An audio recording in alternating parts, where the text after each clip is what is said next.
Today's webinar presentation is titled Silvicultural Considerations for Vermont's Ash within the Context of EAB. Our presenter today is Tony D'Amato.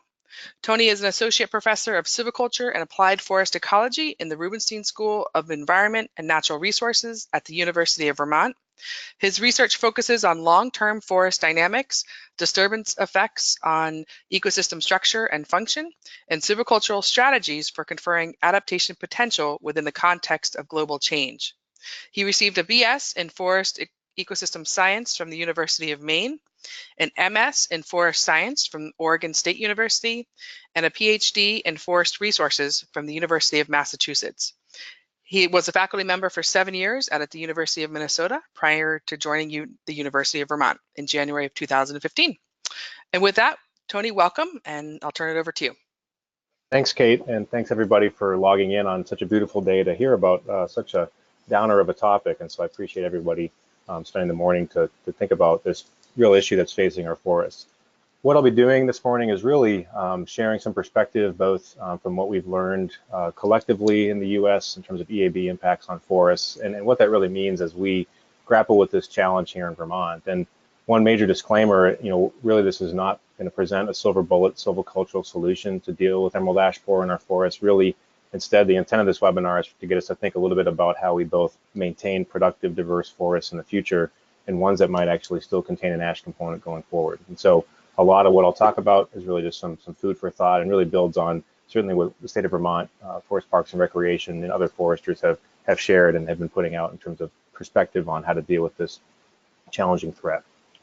So what I'll do to start out is just kind of review a bit what we're up against, what we know from the body of work that's really been amassing over the past 15 years in other parts of the country where emerald ash borer has already been active, killing trees. It's certainly here in Vermont, but a fairly new arrival relative to other areas. And so what can we learn from those places, and what do we know?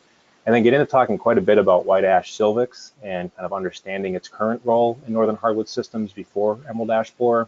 And a key element of that is, as we think about recommendations for managing ash forests and ash components in our forests going forward, it's critical to know what it takes to keep that species in our forests, even against the threat of EAB, so that we might have the option for ash long after we've hopefully developed some solution to this issue from a biocontrol perspective.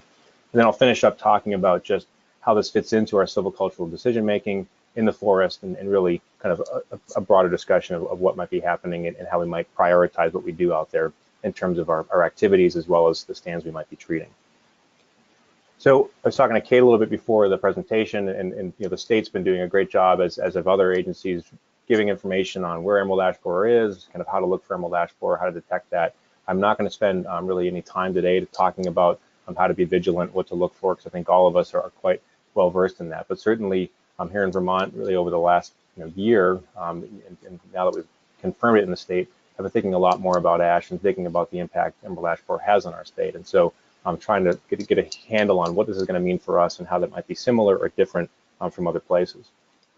So the state of Vermont, and all of us like to think we're very unique in many ways relative to other states in the country. And in the context of emerald ash borer, I'm kind of happy that we're a bit of a follower. And actually, in most things in life, I'd be upset to finish in 32nd place out of 50. But in the context of emerald ash borer, I actually take a little comfort in that we're way towards the back of the pack. And there's a couple of reasons why that's an important thing to reflect on. One is that a lot of other places have loads of experience with this insect for us to look at and learn from, in terms of how it operates in the forest, how it impacts things, what's worked and hasn't worked, how it's affected markets, how it's affected the ability to do silviculture in areas. But there's also another reason why I think being 32nd is important, and that is aggressive management, removing ash from the forest in the name of controlling EAB, has been what's been preached since it first was detected in Michigan. And 32 states later, it's clear, now 33 states later, that hasn't stopped the spread of EAB across the US. And so as we're managing forests and thinking about emerald ash borer impacts, yes, proximate to an active outbreak, we want to be trying to contain the spread of that insect. But as was witnessed with the detection of EAB in northern Maine, this insect is showing up in places that wouldn't be predicted by kind of natural rates of spread. And so there's a lot that we can do just to be thoughtful and work in our forests, looking at understanding that much of what we do has little impact on where EAB will be in the landscape over time. So what do we know about EAB, and why is this really a tough topic for us to grapple with? What has been found across the US, all of the ash species that are native to North America are susceptible, and really all of them ultimately succumb and die. So our 3 species here in Vermont, black ash, green ash, and white ash, all are expected to be killed by EAB.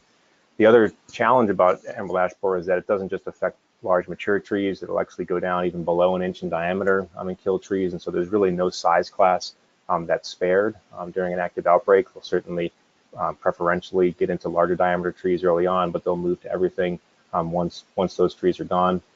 And as an example, some work out of Ontario in the lower left-hand corner. This is a forest that has actually lost all of the mature ash 9 to 12 years prior to this data being collected.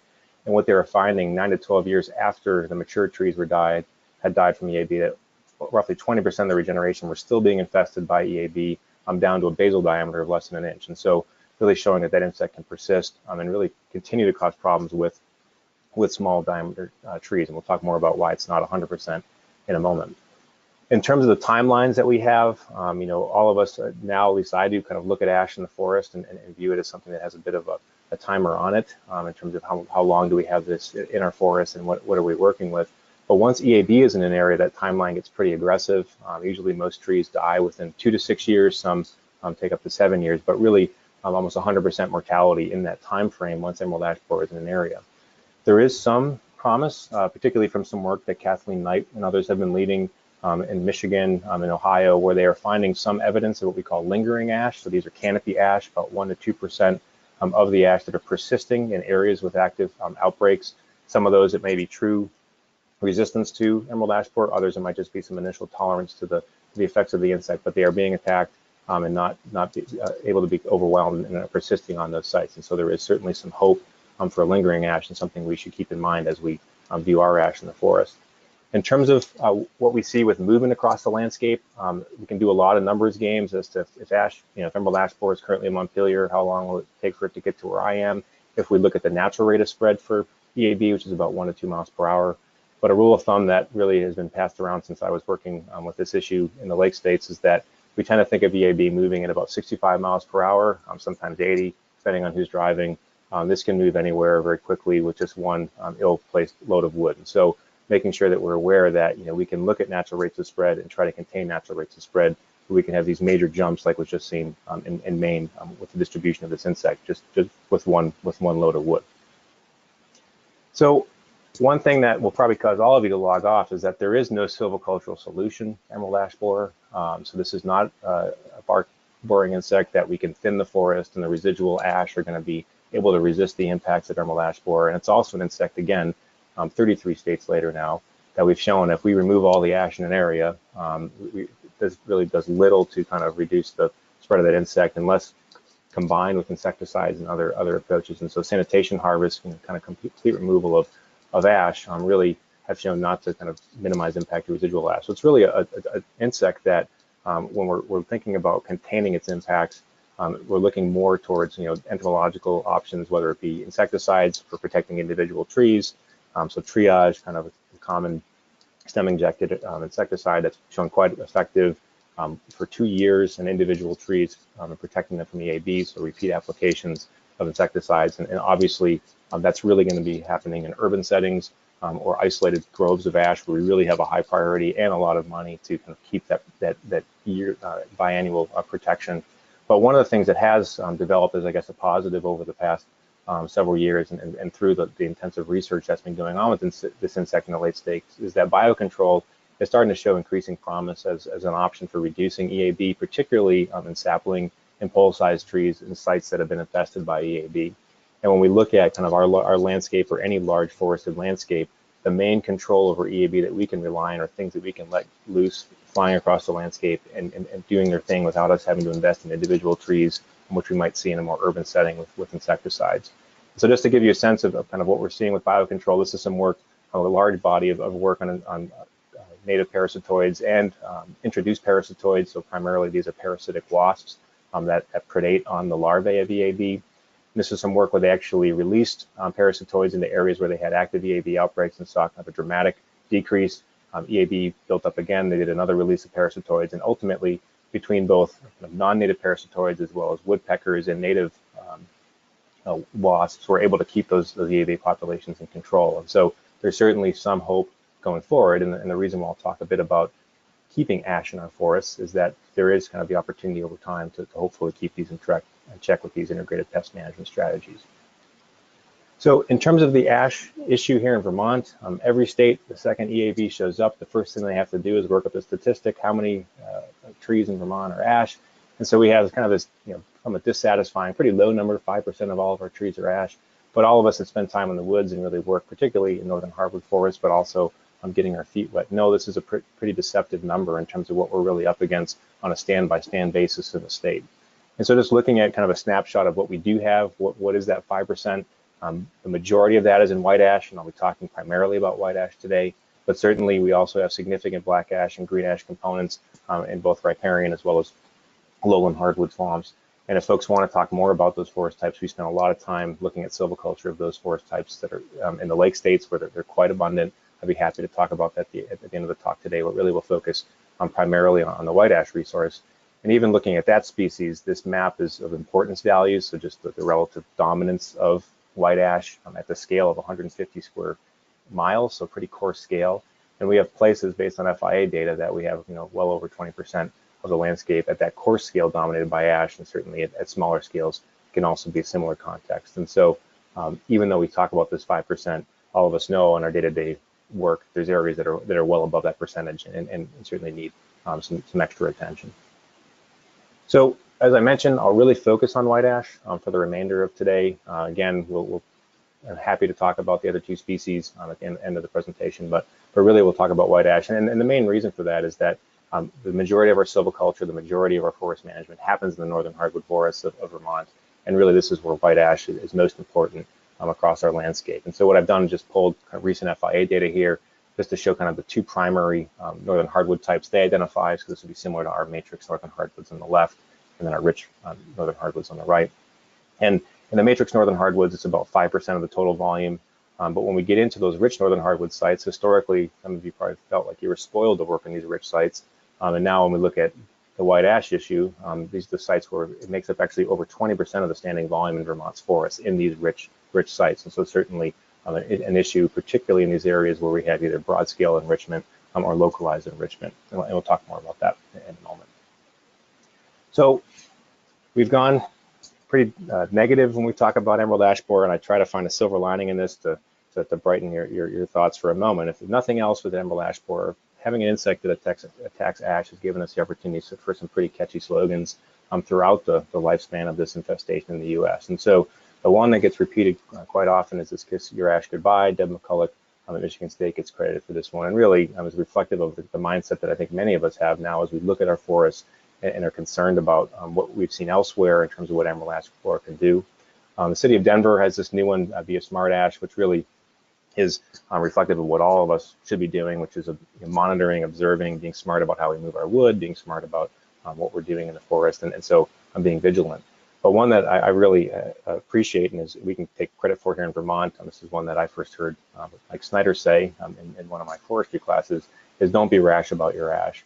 And the reason I like that is I think it's pretty easy to hear, well, kiss your ash goodbye, everything's going to be gone, and it puts us into a bit of a panic mode. And as I mentioned, this mode where if we just cut out all the ash, maybe we can control the spread of the insect, or if we just cut out all the ash, we can capture markets that are going to be long gone.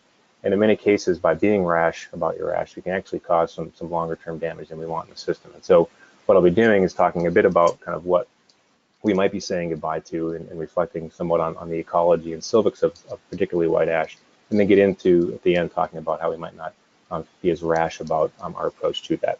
So, and I'm not going to make it my own slogan, but there's plenty of opportunity there with ash being the target. So I'm going to go through some time here talking quite a bit about the ecology and silvics of white ash. And the reason I'm going to do that is there's a lot of interest in that, even though emerald ash borer is likely killing the majority of the mature tree component in any areas that it's found, with these biocontrols and other dynamics that we really can't predict, there is hopefully in the future some role for white ash and the other ash species in our forests. And so as we're losing ash, and also as we're taking kind of proactive and sometimes reactive measures to this insect, it's important to reflect on, if we want to keep ash part of the forest, how do we do that? And then really the only way we can do that is to get down to basics with what the silvics of the species are. And I'll also talk a little bit about kind of what we're saying goodbye to in terms of some pretty unique ecological traits that white ash, as well as other ash species, have in our systems. So those of you that spend a lot of time thinking about ash don't need to be reminded where we generally find this, but just to get us all kind of on the same page. The two primary natural communities in Vermont that we find ash are natural communities that have some level of enrichment. White ash is a very needy species in terms of nutrient requirements, and also pretty particular in terms of moisture regime. Generally likes mesic, a little bit wet mesic forest conditions. And so historically, I've always been really excited when I see ash in the forest. Usually an indicator to me that I'm on a good site beyond the cohosh and other things at my feet, or I'm in a good localized site within a for a larger landscape. But now, of course, I look at those areas and I'm a bit concerned. But historically, white ash is a really good indicator on many sites of high site quality given its needs. And so on these calcareous bedrock types, so waste river formation, other tectonics, other deposits like that, we have a lot of white ash in those forest types, and again, it's reflective of it being kind of perfectly suited for its nutrient requirements. And then in other parts of the landscape in our northern hardwood forest, we find white ash in these local areas of enrichment. So this is a small area of enrichment, actually in the White Mountain National Forest, where kind of it's a lower toe slope, where organic material is accumulated, kind of naturally enrich that soil over time, and white ash is quite common on those sites. I won't speak much to the other ash components that exist in the landscape, but it's kind of interesting, even though it does have this high requirement for moisture on some sites, it actually can do quite well in our dry and mesic oak as well as hickory communities. And then those that spend time in the Champlain Valley, it's also a very important part of our valley clay plain system. And so found as a minor component across more sites than just our northern hardwood sites. On those northern hardwood sites, as some of you are dealing with, it can actually dominate and become close to pure stands on old field settings on enriched sites. So it can be a very aggressive old field colonizer. And I know that have spent time in the southern part of the U.S., it actually is often one of the common species folks associate with old field succession. And so it can be quite important and dominant in places just due to land use history, particularly through the Taconic region of New England. So when we think of this species, and if we're trying to maintain the species in the landscape in the face of emerald ash borer working and killing mature trees, the critical aspect is how do we make sure that we have kind of new individuals and are maintaining those individuals over time, such that we always have this bank of white ash to rely on. And so when we reflect on the silvics of the species, really this is kind of a classic gap obligate species in that really needs large canopy openings to establish. But what's unique about white ash relative to a lot of other species that need larger canopy openings is that its ranking as kind of a gap obligate species and ranking often as intermediate of shade is actually an average of kind of two different phases of its early lifespan. And one is kind of how it operates as a seedling relative to how it operates as a sapling. And so understanding those two phases is actually pretty critical as we evaluate what EAB is doing to ash and then what we can actually truly rely on recruiting and actually becoming a canopy ash species in the future. So one of the things that ash does, and again, I recognize many of you are aware of this, all of the ash species have fairly limited but still very important seed banking ability. So roughly at age 20, we start seeing seed-bearing ash. Every 2 to 3 years, we see fairly good seed years. But ash has pretty unique germination requirements in that it actually requires the seed to be exposed to moist, warm conditions and then moist, cool conditions before it can germinate. And so because of that, it's almost backwards in that it actually has to go through a growing season as the seed, that initial dormancy is broken, basically the embryo fully kind of develops and breaks physiological dormancy, and then it receives the cue of cool, moist conditions in the following season. And so seed banking is really important for this species, and so even after ash has been killed in an area, you still start seeing new seedlings popping up for a couple of years in reflection of the fact that there are ash seed in the seed bank. And so some work that's been done by Klooster in a range of ash types, and so these triangles are very similar to our forest. These are mesic northern hardwood forests with a minor ash component. This is the year that emerald ash borer hit, so they had a lot of kind of viable seeds in the seed bank. A year after the trees had been killed, even lower number, and then ultimately they were no longer finding viable seeds in the seed bank, just showing that kind of initially, yes, you can count on kind of seed in the seed bank to provide a source of future ash from those sites, but over time, that's certainly not a strategy we can rely on. And what they found is to kind of connect those dots, when they looked under kind of individual ash, and so the right side is just showing kind of different levels of decline due to emerald ash borer. By the time those trees were declining, if not fully declined, they no longer were detecting kind of new seedlings underneath those ash. But initially, we had kind of this pulse that was reflective of death of that canopy. And so, kind of this constant propagule pressure that ash typically does, once it's killed, we've kind of lost that opportunity to keep that ash seed bank and seedling dynamics on the site. What's unique about white ash relative to other gap obligate species is that it's very tolerant of shade. And again, many of us are aware of this. You see small ash seedlings in the understory of the forest, and they can persist fairly well, down to 5% light. So, similar to what we might see with the sugar maple, the key difference is that it's not going to advance from that size relative to what we see with more of our shade tolerant trees. And so what will happen following emerald ash borer, and this figure on the left is from some work in Michigan that Dan Cashin's been doing, is that initially when emerald ash borer hits, you get a lot of new seedlings. This is kind of that seed bank dynamic.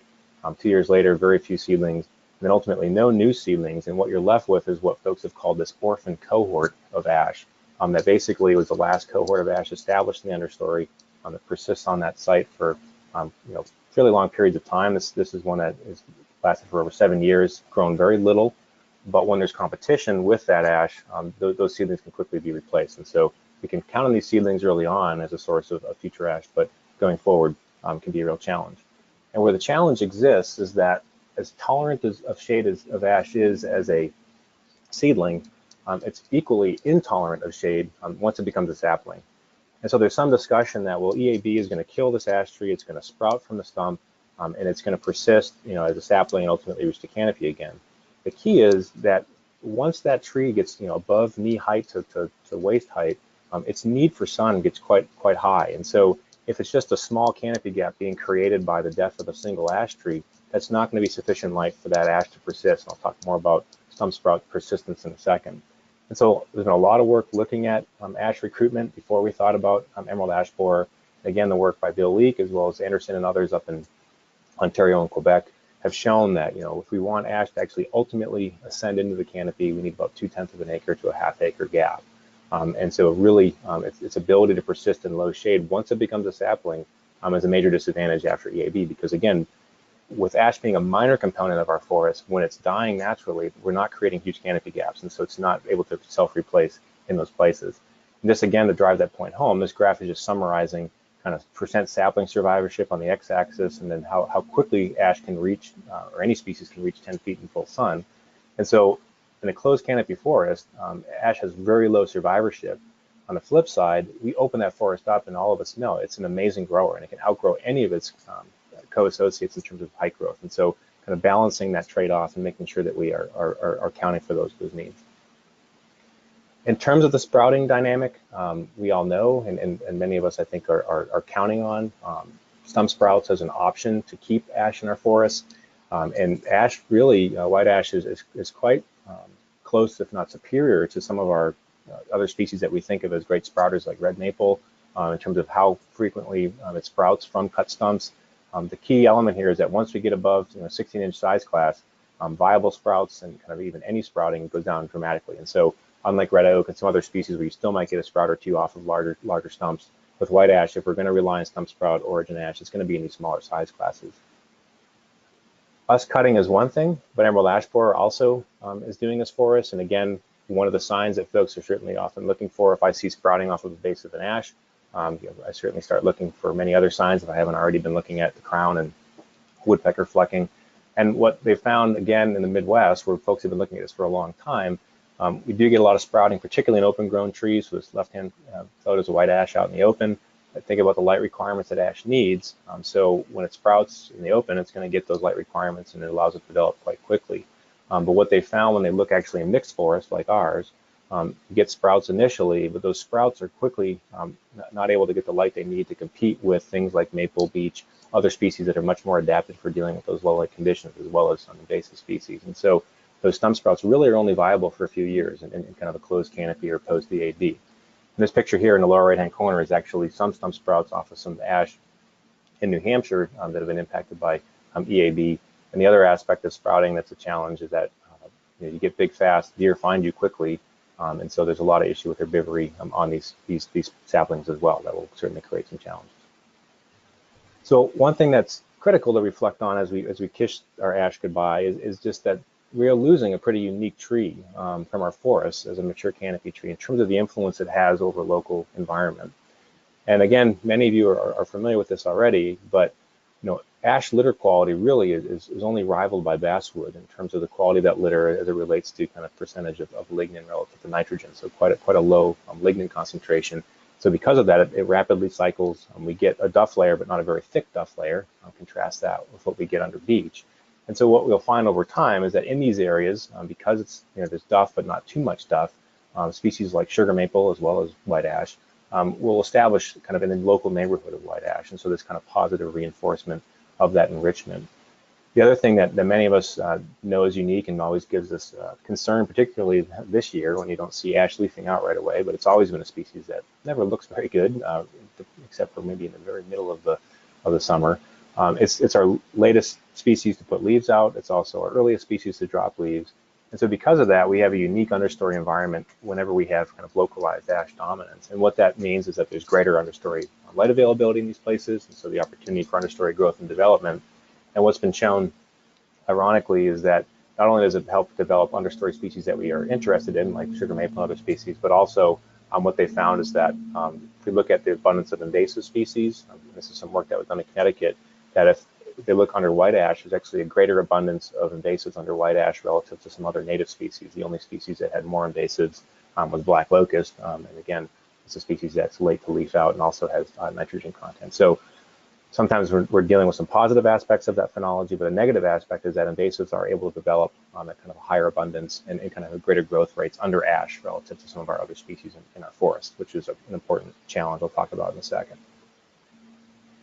The last aspect of ash I'll reflect on before we get into the silviculture is that this is a species that I often think aspires to be a white pine, both in terms of the taper on that bole, the way it grows, kind of how once it gets light it can really shoot off. And because of that, it's a species that's a critically important large tree element of our forests. And on the right-hand side, I just have a graph of just based on the FIA data, the proportion of all species kind of in Vermont and what white ash makes up of that diameter class. And so as we move into these large diameter classes, particularly the very large diameter classes, you note that white ash is approaching 20% of kind of all of the big trees in our forests. And so we're losing kind of the ability to grow what really is a critical large tree component out there in the landscape. And so as we make decisions about whether we should cut it or not, certainly there's we're approaching even sizes that might be too large for most mills, but this large kind of dead wood component that might be created could be a boon, or it could be a negative thing depending on how close your house or trail is. To get to this large tree component, some of us that have ever had the pleasure of counting rings on some of these big white ash, you're expecting maybe the first time to see 250 or 300, and then next thing you're seeing 120. These trees can grow really quickly. Kind of average diameter growth, this is an average, so that you can certainly get lower and certainly get higher. Of overstory ash generally ranges from about a little over 1/10 of an inch per year up to 2/10 of an inch per year on moderate sites. This is some of the work that Bill Leake and Mariko Yamasaki did, as well as some early work that was done at the Harvard Forest in Petersham, Massachusetts. So at younger ages, you might see up to 3/10 of an inch per year, as well as on some higher quality sites. But in general, if you're doing some of the mental math as to how long is it going to take for my ash to reach kind of a commercial size or get into a new product class, these are conservative and fairly well vetted average rates of diameter growth you can count on. So with that said, there's a lot of kind of options for managing our forests, and so that the real key challenge is now we have this insect in the landscape that is selectively attacking a really key part of our forest. And so when we're tackling this issue, obviously the key element is we want to make sure we're maintaining future options on the site, we're maintaining a forest that can be resilient to the next suite of threats that are out there in the landscape, and that we're also maintaining ash as part of this forest. And so I'm going to kind of finish by talking about just some silvicultural considerations that really interweave that understanding of ash silvics, because I think it's critical that when we're making these harvests in response to emerald ash borer, we're doing it as part of a silvicultural prescription that is actually factoring what it might take to keep ash on that site going forward, to keep that as a critical option in hopes for kind of biocontrol or some other option for keeping EAB at bay. So one really important point that I cannot emphasize enough, and this really I've been dealing with since working with emerald ash borer in the lake states, is that when emerald ash borer first was found in Detroit and then ultimately moving into more rural forest settings, there was a real push for kind of reducing the diameter of ash, so use of what we call phloem reduction, which remains my favorite new forestry term, given again all we do in harvesting is phloem reduction, but the focus of phloem reduction was to remove the large diameter ash discriminately with the goal of trying to reduce the amount of phloem that was out there for ash to breed in. What is often lost is that reduction of large diameter ash was happening in conjunction with the use of trap trees. It was happening in conjunction with the use of insecticides, release of biocontrols, and it was being done proximate to an active outbreak. Really, that goal of reducing all the ash in a given area was meant to limit spread from a known outbreak. And what's unfortunately happened over time is that that's often been adopted as this is our silvicultural strategy to deal with EAB, is that we need to be hunting down from these large diameter ash. We need to be removing the ash from the forest. And again, 33 states later, we know that this hasn't worked as a strategy for containing that species. And so, really, we want to be doing good silviculture. And what's I guess nice in some respects is that we don't know much about EAB in terms of the best silviculture, but we know a ton about what diameter limit cutting does to the forest. And really, if we're going to go out there and chase down ash and chase down big trees, we're leaving few options, and we're providing a particular little leverage over standing conditions if we're just chasing after ash and trying to remove it. And so I'm reflecting again on, let's not be rash about this, and let's be thoughtful. And yes, we can remove ash. Yes, we can cut ash, but let's do this as part of silviculture and not part of diameter limit cutting. So with that said, really when we're doing silviculture and thinking about emerald ash borer, the critical component we have to reflect on is, where does this fit into kind of the long-term management and objectives somebody might have for a property? And certainly, if we are going to cut ash, or if we're not going to cut ash, what's the impact going to be on future forest composition and structure, and certainly what's the impact going to be on future forest growth and economic potential. And this is, silviculture one-on-one. We're always making, decisions in light of. But unfortunately, what often happens is when we respond to a threat, we often forget that we're really managing these forests for the long term and making sure that we're not creating more of a problem by reacting versus being thoughtful about our management approach.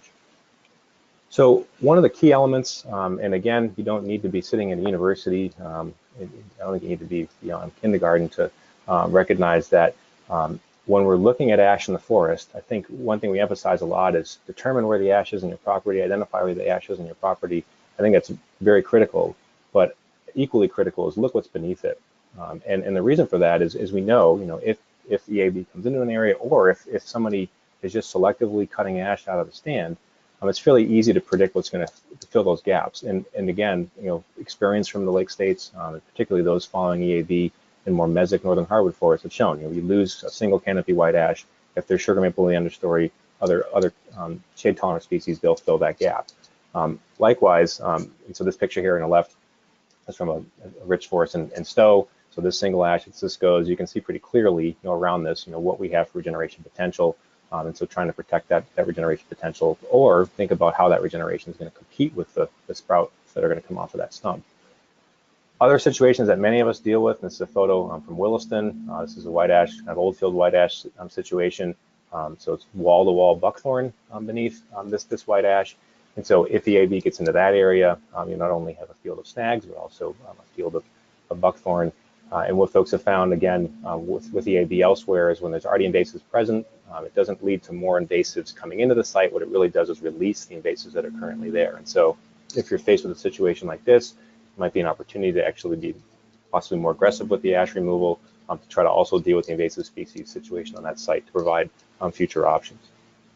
But one thing that's critical is if we want to keep ash as part of the forest, if we just let individual ash die out there and kind of allow natural succession to occur, given the role that white ash plays in our forest, it's not going to self-replace in a single kind of canopy gap created by the death of an overstory tree. And so I'm going to talk about how do we actually do regeneration harvest if we're going to be trying to maintain ash as a component of our forest, but also do some harvest in these areas where ash is declining. And so one key part of it is that we need to have a seed source on that site. And so aggressively removing ash, as I mentioned, you can maybe rely on the seed bank of that ash for a couple of years. But if we remove all the ash from the site, we've lost the opportunity both for natural reproduction, but we've also lost the opportunity for kind of testing that ash against EAB. So for to hopefully see some genetic resistance, that lingering ash component. And so if we're going to retain ash, it's not as simple as some of our other species. And again, many of you are familiar with this, that ash actually is dioecious, and so the male flowers are born on a separate tree from the female flowers, and so only half of the population roughly produces seeds on the female individuals. And so if you're leaving behind ash and you leave one ash behind, you know, let's hope that it's a female that can get enough wind to disperse pollen to that site. But the goal is to hopefully retain, for every one female, at least, 5 to 6 males to the best of your ability on that landscape. And the reason for that is the timing of when female flowers mature is a little bit out of sync with when the male flowers mature. And so making sure you have very good pollen pressure on those individuals. This picture on the left is actually from some work happening at the University of New Hampshire. Jeff Garnis, entomologist down there, where they have, this wasn't my idea, they actually put blue and pink ribbons around the male and female trees. And what they're doing in this context is actually using insecticides to just try to protect local populations of ash to provide a future seed source. But those that don't want to go into using different colored flagging, really, if you just look at the crowns, even this time of year, if you can see them, you'll see seed developing. And an easy way to identify what trees to retain as seed-bearing individuals on the site. The other aspect is that, if we want to maintain ash as part of our forest, we need to provide the light levels necessary to recruit it. And so again, what we see when a single ash dies, and so here's an example of a quote-unquote mature and healthy ash crown, although this doesn't look too hot. If this tree were to die from emerald ash borer over the next couple of years, it's pretty clear that this gap is just going to be closed by lateral expansion from this mid-story. So even if there's some stump sprouts coming off of this individual ash tree, those are not going to persist. They're going to be saplings that aren't getting the light they needed. And so again, same idea. This is a dry mesic site. Ash has died. It's all ironwood beneath it. They're completely going to close that gap, and we're not going to have ash on that spot for a very long time period. And so if we really want to maintain white ash as part of our forest, and we're going to be working in an area and then harvesting in an area, we need to think about the silvics of that species in terms of its regeneration requirements. So what we need to do is kind of balance this notion that we want to maintain some ash on the site. We want to have that opportunity for lingering ash. We want to have that opportunity for future seed rain, future genetics to hopefully work out some resistance. But at the same time, we want to make sure we have enough of an opening in these areas that we're actually getting ash recruitment. And so generally, reflecting back on what our knowledge base is on this, we know again that if we leave, if we create an opening, 2/10 of an acre to half an acre with ash in it, we're going to have kind of ash recruitment in those areas. And so on this picture in the middle is actually a 60-year-old group selection harvest. This was a little bit over 2/10 of an acre, where you have white ash able to recruit into the canopy in that opening with a mix of sugar maple and beech. And so just showing kind of over time, it might only be one individual, but it could be a very important individual as it relates to our ability to deal with the emerald ash borer threat. One thing that would change from kind of what was happening when this old group selection harvest was put in is that we might want to really focus on both retaining trees within the gaps, so we have some structural legacies, as well as they're kind of isolated away from the rest of the stand, so we don't have as many impacts with folks operating those areas over time, or we can create those gaps adjacent to where we have mature seed source of ash as an opportunity to kind of increase that seed rain, as well as to increase kind of our opportunity to keep ash on that site.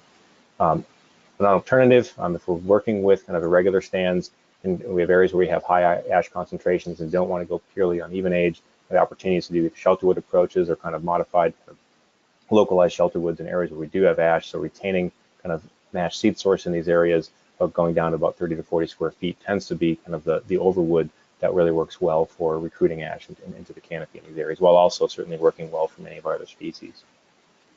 So the big question is, what do I leave behind? And this is the challenge, right? As I mentioned, there's kind of a timer on a lot of our ash. Many of us view it that way now. How long am I going to have this in the stand? How long am I going to be able to harvest this? How long am I going to have markets? And so there's different things we need to balance when we consider what we're retaining on the site in terms of living ash trees. And as I mentioned, one point of emphasis so far has been, the value of leaving mature ash on the site is that we have this seed source so that we can get a new cohort of ash in these areas. Again, those that are concerned that it's going to dominate, it will not. Ash has always been a minor component of our forest because it, will certainly get 1 or 2 trees into the canopy, but many other species will be on the site, which is what we're after. And so it's the other aspects of retention that we need to factor in besides sexual maturity. And so from an economic standpoint, some of the discussion has been around, if we think about the natural rate of spread for EAB, and think about current markets for ash, if we currently have kind of small sawlog class trees, can do the mental math on how long it would take for that tree to get into some of the prime and select size classes. If we let those trees grow another 10 years, what will that mean in terms of what their value would be in that stand versus taking those trees now? And so making some decisions as to whether it makes sense to capitalize now on lower value products or allow those trees to mature on the site. Certainly safety is an issue. As some of you know, I'm a huge fan of deadwood. I love logs. Standing dead trees. They're great things from an ecological and from a silvicultural perspective, but they're not a good thing if it's next to your house, next to your trail, next to your skidder.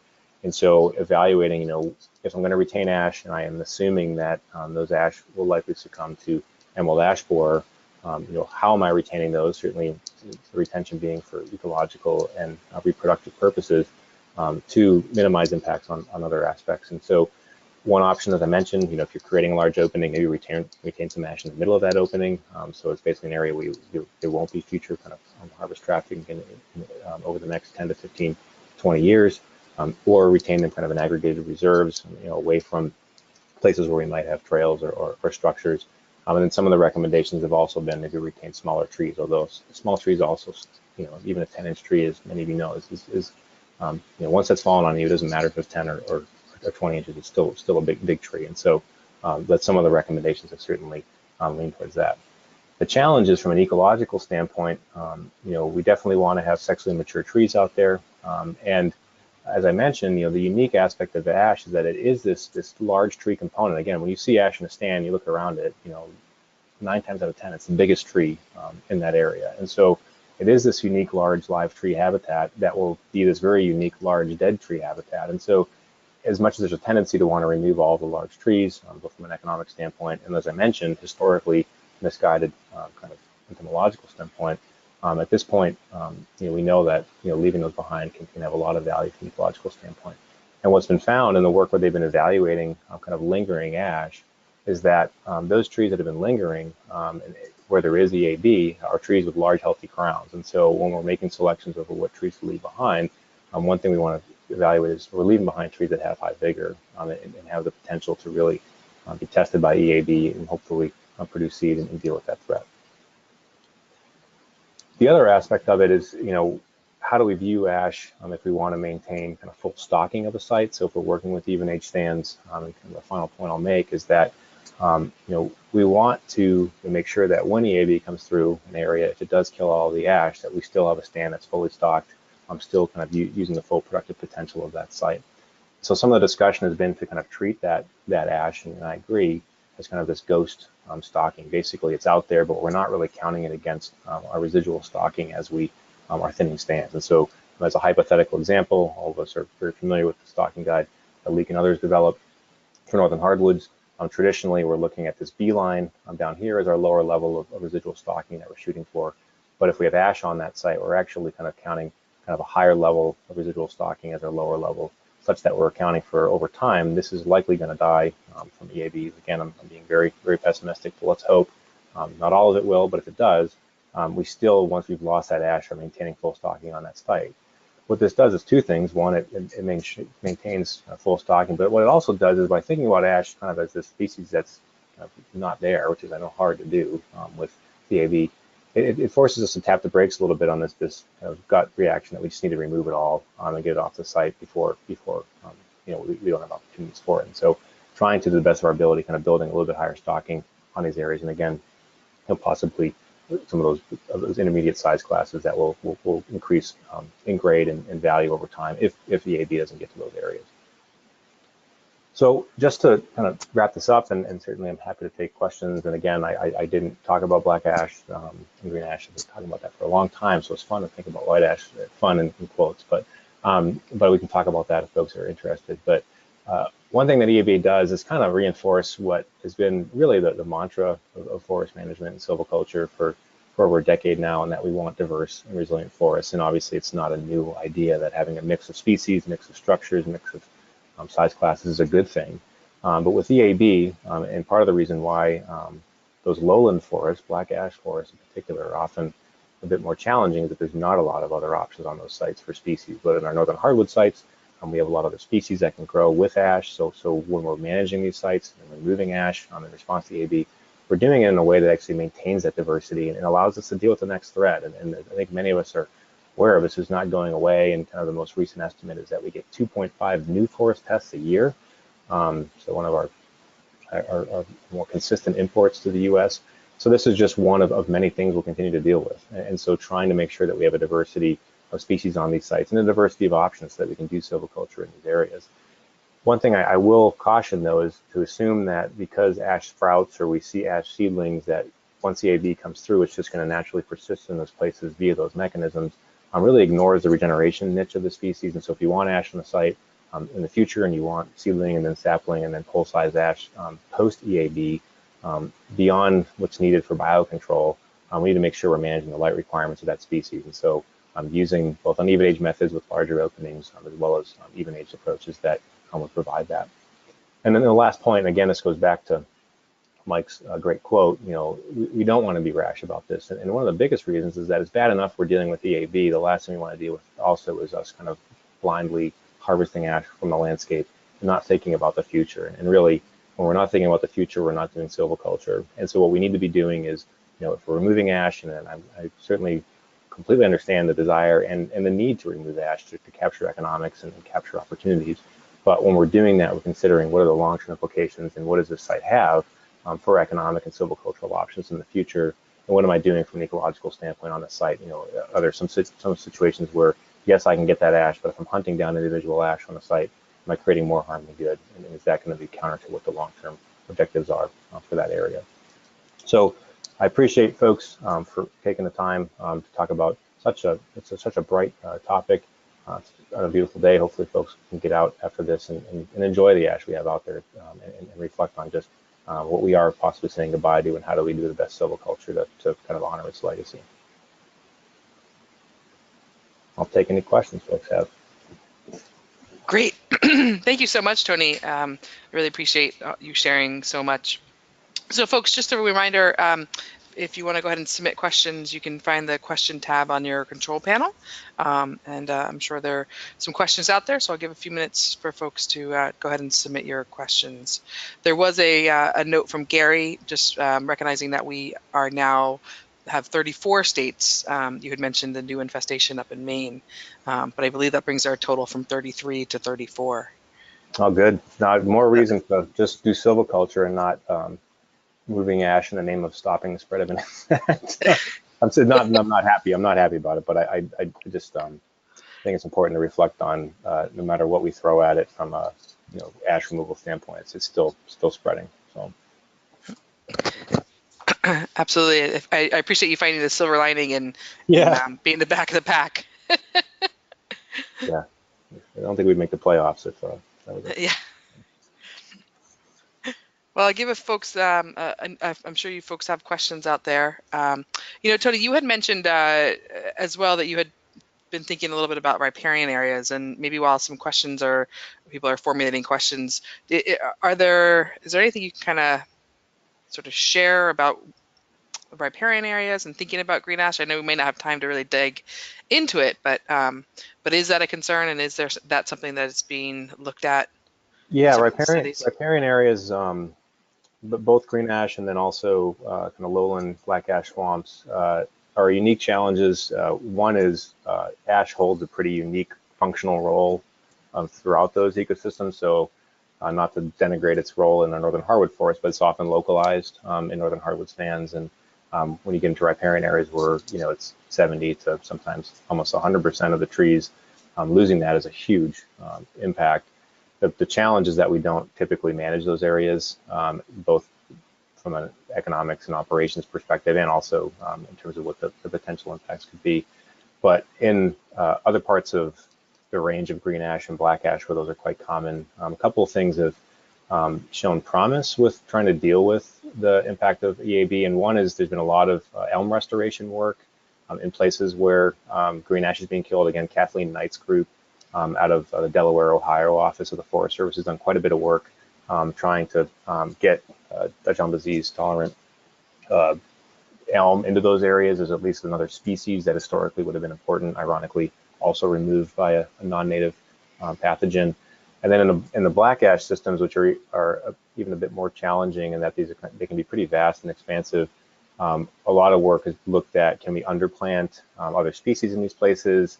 Can we do some silviculture and where there still are markets? So things like strip shelter woods, group selection, just to increase the proportion of non-ash. The challenge with those is if you lose all the ash on the site, the water table bounces and it kind of swamps out the site. And so really trying to maintain tree cover in both those contexts is pretty critical. And so that's why they've gone to looking at artificial regeneration.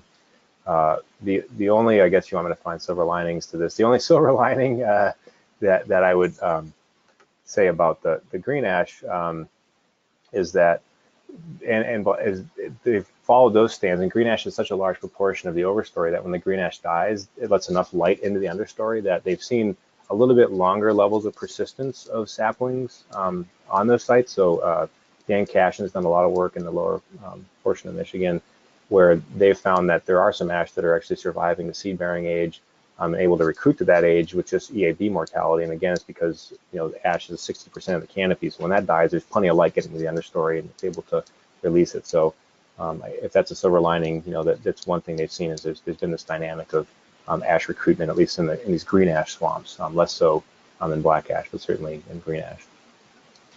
Huh, that's really interesting.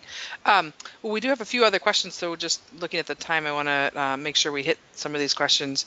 We have a question from Keith. Can you discuss how to retain genetic diversity of ash in a way that may support resistance or tolerance, and what factors play a role? Yeah, so it's a lot of work is, again, I keep tipping my hat. There's a lot of great work going on in Ohio on trying to breed resistant ash, and so they've been looking at different traits of species that are surviving. And again, one of the main things that Kathleen Knight has identified is that these are trees that had kind of large life crowns. Morphologically, for a while there, they were excited about kind of bark morphology, but some of those lingering ash ultimately succumbed to EAB, so they kind of stepped back from that as being an identifier. So in terms of retaining genetic diversity, within a given population, if we have a stand of trees, 95% of the variation in genetics is contained within those trees, and wind pollinated trees like ash. And so the key is retaining enough mature individuals so that we have kind of pollen flow. We can't just retain one ash tree and think we've conserved all of the genetic diversity of that species. And again, with ash, we have to retain multiple species, multiple individuals because of that male versus female. And so, as I mentioned, as a rule of thumb, a lot of folks think you need kind of 10 to 1 male to female trees, just given that there is some disjunct in the timing between when the male flowers come out, and that's why you can often identify males early in the year. You can see their flowers before the females.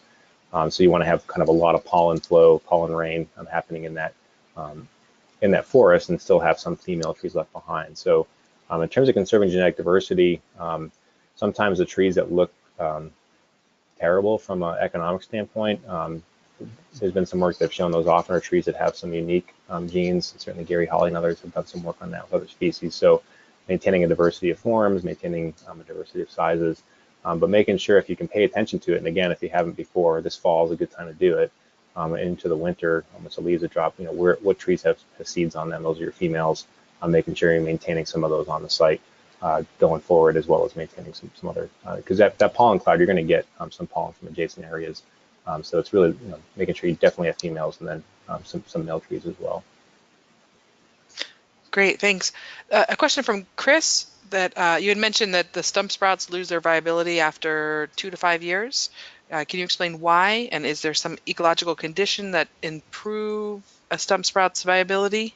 Yes, so that wasn't clear before. So those stump sprouts, what's going on, it's nothing to do with emerald ash borer, although they will attack the sprouts. Those are individual of this picture that's at the end here, that individual ash in the front, if that were to die due to EAB, it's going to sprout from the base. And all around that individual tree is just loaded with sugar maple, which all of us are happy about. The problem is that those stump sprouts, those are sapling size ash, and they very quickly develop into large individuals. And so ash needs a really high level of light to survive at that size. And so the main reason why those stump sprouts aren't going to persist is that they're going to get outcompeted by more shade tolerant trees. If I were to, looking at this picture here, create a group opening centered on this ash. So maybe I cut that ash and retain some of those adjacent ash on the edge of the opening. That's, again, above 2/10 of an acre in size. Those stump sprouts are going to shoot up and just, they'll be a component of that forest. So the key point is, just letting the trees die to EAB. What they found is those stump sprouts get out competed in the understory. They just don't, they can't deal with the low level of light availability that you get when a single ash crown or even a small group of ash die. Following up on that, there's a question from Kathy about how long the seedlings can persist in the understory.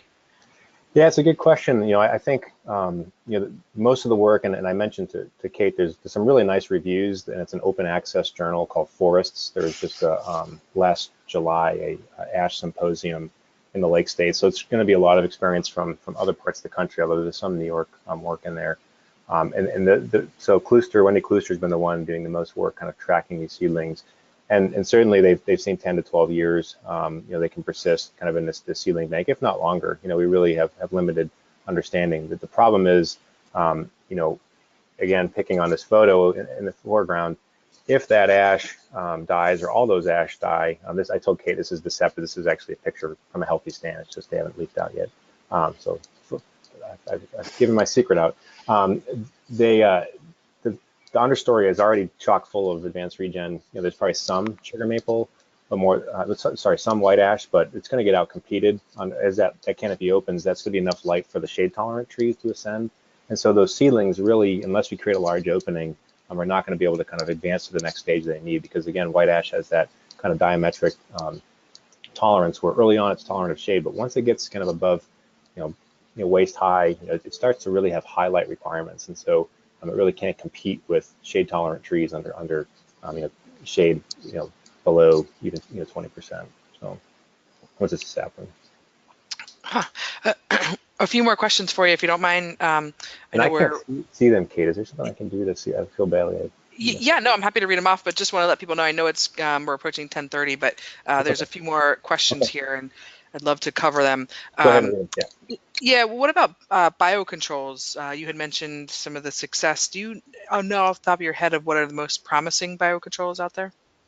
Yeah, I can't give you the species name, but there's a particular parasitic wasp from China, so within the native range of emerald ash borer that a group, and again, there's a really nice review paper on this, has been using. And there's actually a nice outreach piece that kind of talks about EAB biocontrol that summarizes what they've been seeing. And so there is an introduced biocontrol. There's also native predators have been showing up as being quite important. Not to belittle. Sometimes over 40% of the mortality they're observing over time in these areas are things like kind of native parasitic wasps, as well as woodpeckers are certainly quite important. But it's primarily these are wasp species that have been introduced from China. I can't think of the name off the top of my head, but it's shown a lot of promise in over time in a couple of these studies. And so, as opposed to insecticides, as we all know, where it would just economically and logistically be challenging to do that, the biocontrol, the hope is over time, just like we see with gypsy moth and other non-native species, as we get those in place in the landscape and they're able to keep the population at least in check, not completely eliminated, but reduce it as a factor in the landscape. There's a question here from Nicole on quarantine zones. Given that EAB is so widespread now, could you speak to the effectiveness of quarantine zones in limiting the movement of firewood? Yeah, I think it's still really critical. That dispersal rate of 65 to 80, and I'm not going to say what those license plates say they're going 80, but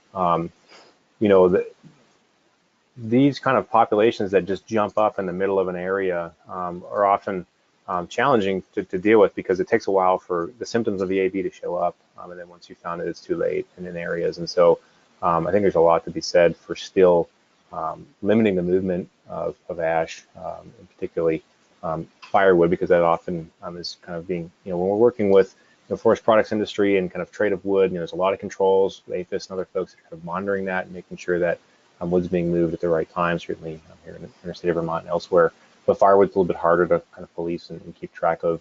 And it's no coincidence that the EAB was found just outside, right across the street from Loudon Racetrack in New Hampshire, huge camping weekend and people from all over the country going there. Who knows where that EAB came from? But so I think it's critical to continue to educate. At the same time, we can educate, but we're still seeing movement. So I agree. I'd say that now we're at 34 states. It hasn't stopped the spread of EAB, but it's probably limited just how scattershot it is across the landscape. So, obviously what we found in Maine, it's way up there in northern Maine. If there was no control over firewood movement, it might be a bunch of spots all over the state right now versus just kind of one localized spot. And so I think it's still critical to be educating folks on movement as it relates to firewood. And certainly those that are moving forward products around, we have certainly controls over that allow us to do that in a thoughtful way that minimizes when that wood's being moved and when there might be kind of the potential for spreading EAB that way. Great. Just two more questions for you. One from John: would larger openings greater than half an acre in size be recommended in situations where there's good advanced regeneration of ash? Yeah, I mean, those. So the advanced regeneration, I'm not, depending on the size of it. I mean, really, that seedling strategy, that shade tolerance, I mean, that's what it's doing. It's kind of, building up in the understory. And so if you had a natural canopy gap that was that large, there were seedlings there already present capturing that gap. And so creating larger openings where there's existing ash advanced regeneration certainly would release it. And clear cutting historically has also, worked at maintaining some ash component, although you start losing it to some degree relative to other species. So I'd recommend kind of keeping it at that sweet spot versus having a tremendously large opening. But yes, you'd certainly have ash in that stand if there's ash advanced regeneration in those places. Great. And I'll end on kind of a ringer, if you don't mind. Keith asks, can we predict resistance? I'm curious to hear your thoughts on that. No. I think that the challenge is that really right now they're trying to get a feel for what it is that confers resistance, and so yeah, I think it's tricky. What they do with these, those familiar with the trials, they'll kind of take cyan wood of different lingering ash, and then they'll test them, kind of challenge them with EAB in laboratory settings. And again, Jennifer Cook, it's about KOCH. From the Forest Service, we've been doing a lot of work with this, and she always kind of cautions the difference between tolerance and resistance. We might see some initial tolerance, and that was really what was happening a lot with the early lingering ash that had smoother bark and they weren't being impacted right away. That they were just showing some initial tolerance to the EAB, but ultimately succumbed as opposed to true genetic resistance, kind of being able to fully withstand the impacts and have that kind of programmed into the makeup of the species. So, no, it's really hard to predict resistance until you can find some identifiable morphological traits that may translate to what we have for the genetic traits of that species. Another question just came in, and I know we're over time now, but I'd love to just throw this to you. Given herbivory challenges around ash regeneration, is managing deer populations part of a regeneration plan or a consideration? Yeah, I mean, increasingly, it's certainly something we need to factor in. And again, knowing the deer pressure on those sprouts and a lot of our other species, making sure that we have kind of a diversity of options on these sites and are factoring that in. So trying to protect either local, individual trees or protecting kind of groups of trees is pretty critical. So yeah, I mean, that's the trade-off of growing as fast in height as ash does. Is they're way more vulnerable to browse than they're just there and prominent earlier than other species. And so just like what we see with yellow birch to some extent, when there's high populations, of deer and moose in those areas, that are going after what pops up first. So it's certainly a challenge. And yeah, the more we can educate folks on what elevated deer herds are doing to our regeneration, the better. And ash is another one that's certainly impacted by that. Yeah. Another kind of follow-up to that is, how about higher elevation ash? Has there been any research looking at protection or resistance based on elevation? Yeah, I mean, the EAB needs like -30 Fahrenheit to knock it back. And so where I used to live, that actually happens. I moved here, and look at the map, and oh no, it doesn't get there much. But so there's certainly some temperature control over just the virulence about how long we can rely on those cold temperatures. We've seen this already with other beetles, if they're not getting the lethal temperatures they used to, and so they're becoming more virulent. But as we move into higher elevations, I mean, there hasn't been a lot of work looking at different site locations and what EAB does and does not hit. But in general, it seems like there isn't any discrimination in it, and it's pretty effective at kind of finding ash. So if you're getting if it's isolated from other things, will it still find it? It seems like it's able to seek out and find even kind of small ash components in pretty mixed stands. And so there hasn't been anything that's shown that like a higher elevation site might have more resistance than a lower one.